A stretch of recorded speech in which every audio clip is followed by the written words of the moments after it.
congrats again on your fantastic score. You ended up with a 170, right? Yeah, that's correct. And would you say you started? Like, what was your starting point? What was your starting diagnostic score if you had one? I started at a 153. Wow, that's quite a score increase. Yeah, for sure. Definitely. Well, thanks so much for doing this brief call with me. I just kind of wanted to do a debrief with you after your LSAT journey, just to do a little recap and get a sense of what you think might have led to your score increase, what advice you might have for future test takers, anything along those lines you might be willing to share. Yeah, definitely. Yeah, feel free to ask me any questions. Yeah, sure. Well, what would you say is the biggest thing that had the biggest impact on you in achieving that score increase in the end? Yeah, so let me start from the beginning. So I would say I started heavily investing in this LSAT process in March this year. I took my diagnostic in October last year, but wasn't really committed to the process, I would say. I kind of looked through a few kind of test prep books, but it was all self studying. And then I would say March was when I really started committing to the process. And that's when I found your test prep company.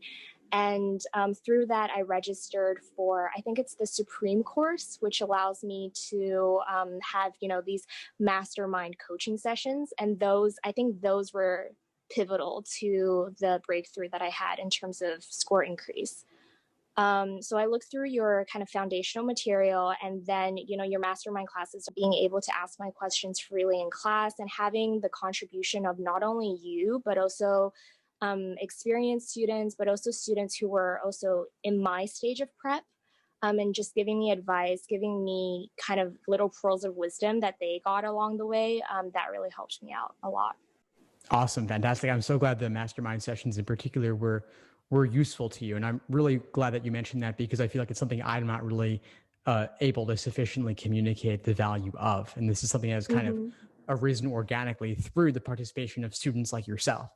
And so I'm Mm-hmm. hoping you could share a little more about what exactly goes on in those mastermind calls that you found so valuable. During this time, you're free to ask any sort of question that you may have during the time of your prep. And, you would pitch in and give us advice, and all the other students would kind of pitch in. So, one example of, I think this was one of my first breakthroughs. So, I was struggling with logic games, especially when it came to timing. And, I put this question to the class: how do I improve on timing on logic games? I'm always running out of time. And one of the students, just said, oh, instead of doing the questions by order, I think she said, do all the local questions first and then go back to the global, because then you kind of get more information as you go through.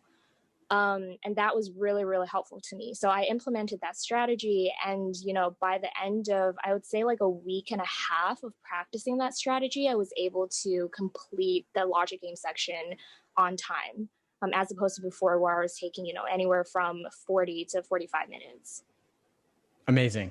It's a great tip. Definitely, I recommend something along those lines as well. And you also met Judy through the course as well, right? Yeah, so we're still, we're communicating every day. She's applying this cycle as well. So we've kind of become, like diehard buddies who just are supporting each other through this process. And I think that's the other really great thing about your community, where everyone's just so caring and they're so open. And so Judy's one of the friends that I've made throughout this process. And we really, really helped each other out throughout both LSAT prep and now also getting into applications. Awesome. What would you say, Annie, has opened up for you as a result of getting this score increase, 153 to 170? What new possibilities do you have in terms of your law school admissions and your law school future? Well, I mean, I'm applying mainly to T14 schools. Obviously, T14 schools, that shouldn't be the goal of everyone. It depends on what your ultimate career goals are. But I plan to practice more internationally just because of my upbringing and my background. So T14 schools, in my view, would definitely give you kind of more opportunities, especially overseas as well. So I think getting that 170 definitely makes me a lot more secure in terms of applying to those T14 schools. Awesome. Fantastic. Well, I'm really excited for your possibilities there. Uh, Thank you. of course, any other advice you'd have for students studying for the LSAT now? Uh, I would say one of the tips that's, front of mind for me is definitely avoid burnout. That's definitely very, very real. And I experienced it myself. I think you read all these things about burnout and, you're aware of it and you don't think it's going to happen to you because, it's just, you're like, okay, I'm taking it easy. It's not going to happen to me. But at the same time, when I experienced it, it happened very quickly. So there weren't any kind of warning signs beforehand, and it just happened. One day I went from, PTing within 170 to mid 170s to, low 160s. And that's when I kind of found out, okay, like I'm really burnt out. My brain isn't processing information properly as it should be. So that's one of the things I would watch out for, just to make sure to pace yourself, give yourself enough time.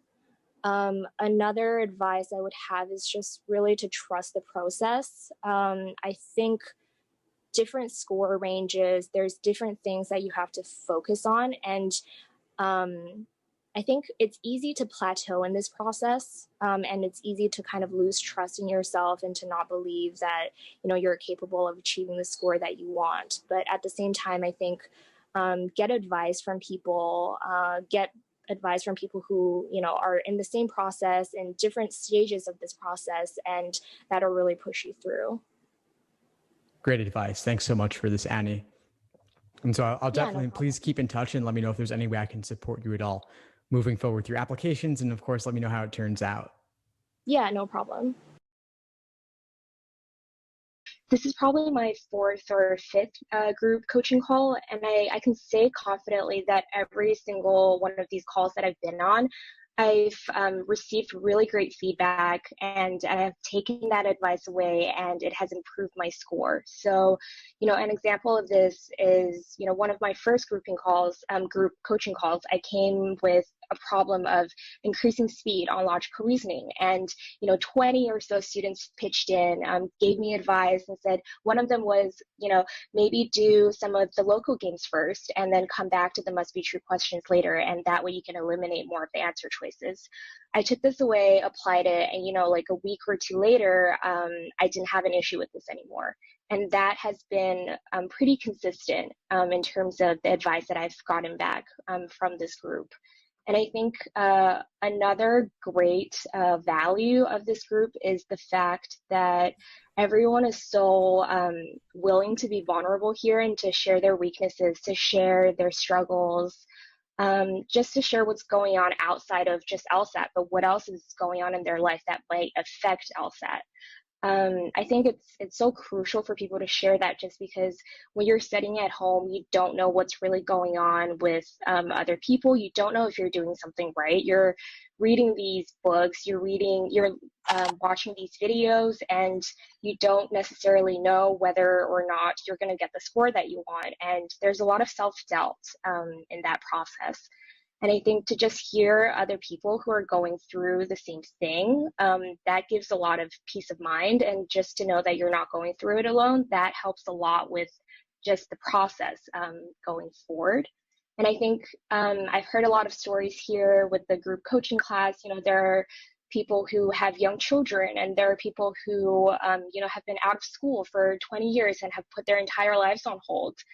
Just to do this, and have devoted, months and limited resources to this process. So that puts everything into perspective for me. I kind of think if all of you can do such amazing things and to, get over these sort of obstacles, then, why can't I just go on another day and study a little bit more if I didn't get the score that I wanted, or, I got another mistake on my logical reasoning section.